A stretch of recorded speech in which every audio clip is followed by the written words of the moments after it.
Good morning, students. My name is Asna Hussain, and today we are going to start with the second chapter of our basic English grammar book. So, let's start with the second chapter. The name of this chapter is Comparison of Adverbs. As we have already done the first chapter, that is comparison of adjectives, and we have seen that there are 3 degrees of adjectives. In the same way, some adverbs also have 3 degrees of comparisons. So such adverbs are generally compared like adjectives. So students, as we have already done the comparison of adjectives, and we know that the adjectives have 3 degrees, that is positive, comparative and superlative. In the same way, if some adverbs have degrees, then they are also compared in the same way. That is, they have the positive, comparative and the superlative degree. For example, Meena is walking slowly. Tina is walking more slowly than Meena. Reena is walking the most slowly of them. Okay, so now here we can see that slowly is an adverb, and sometimes when there is comparison we will use more before slowly, and if some superlative degree is there then we will use most. Okay, so as there are certain rules for the formation of comparatives and superlatives in adjectives, in the same way there are some rules for the formation of comparatives and superlatives in adverbs. So now what are the rules? Now, as you can see, the first rule on page number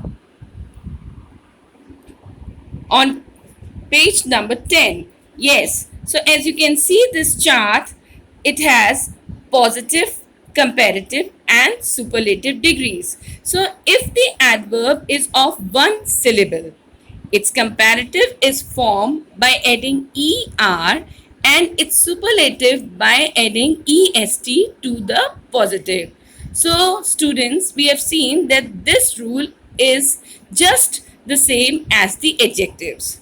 So in the adjectives also we have studied that if the adjective is of one syllable, then the comparative is formed by adding er and superlative is formed by adding est. So same is done here.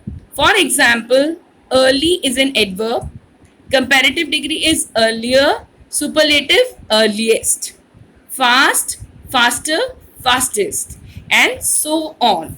Now let's start with the second rule. Adverbs ending in ly and fully form their comparatives by adding more and their superlatives by adding most. So, if some adverb is ending with ly or it is ending with fully, then we form its comparative by using more before the adverb, and we form its superlative by adding most.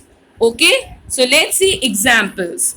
Here in this chart on page number 11, you can see positive, comparative and superlative degree. Okay, so if this positive degree is beautifully, where it ends with the word fully, so its comparative will be more beautifully and superlative most beautifully. In the same way, the second verb or the adverb bravely, so it ends with ly, so the comparative degree will be more bravely and superlative will be most bravely, and so on. You can read this chart, and if you learn the rule of making the superlatives and the comparatives, you can easily write the comparatives and superlatives of many adverbs. Okay, so let's start with the third rule. Some adverbs form the degrees of comparison in an irregular way. So this is also the same as in adjectives, as we have done that some adjectives don't follow any rule or certain pattern. They are having their own rules, and so they are known as irregular adjectives. In the same way, we are having irregular adverbs. Okay, so here we can see the chart of irregular adverbs. So positive, comparative, superlative.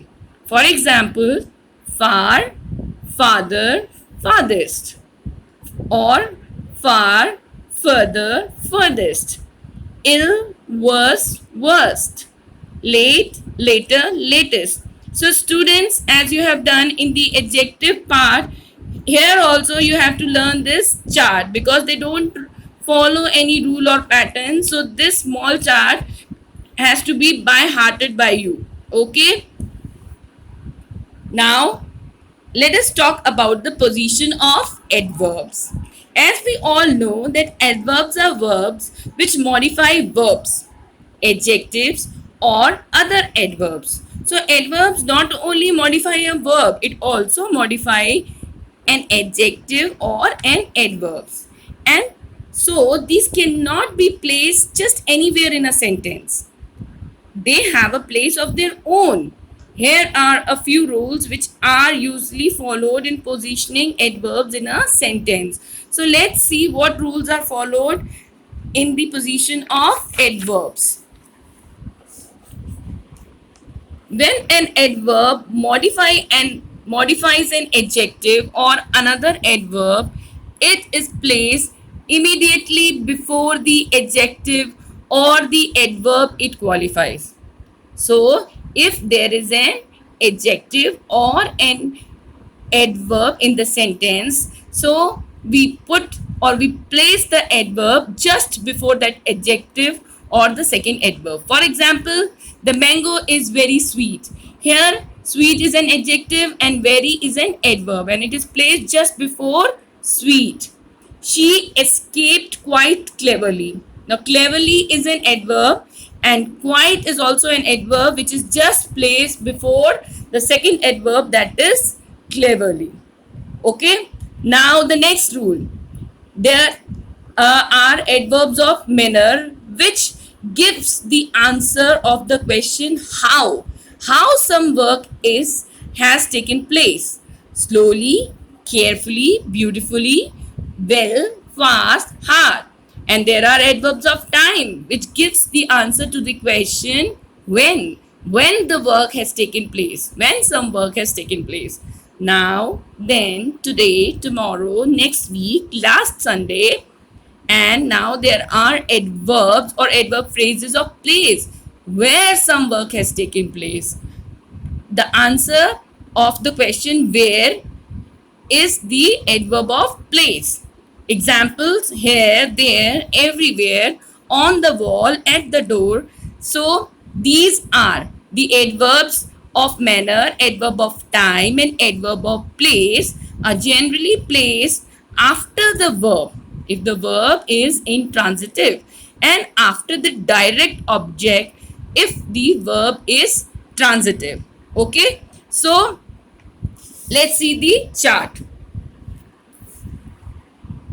I wrote a letter carefully. Okay, so here there is a direct object, that is a letter, and we have read the rule that if there is a direct object, then we will put the adverb after that direct object. So here the sentence will be I wrote a letter carefully. Next, Mary comes every day. Okay, so there is only a verb. Neither there is an indirect object or a direct object. There is only a verb, and so the adverb will be placed after the verb.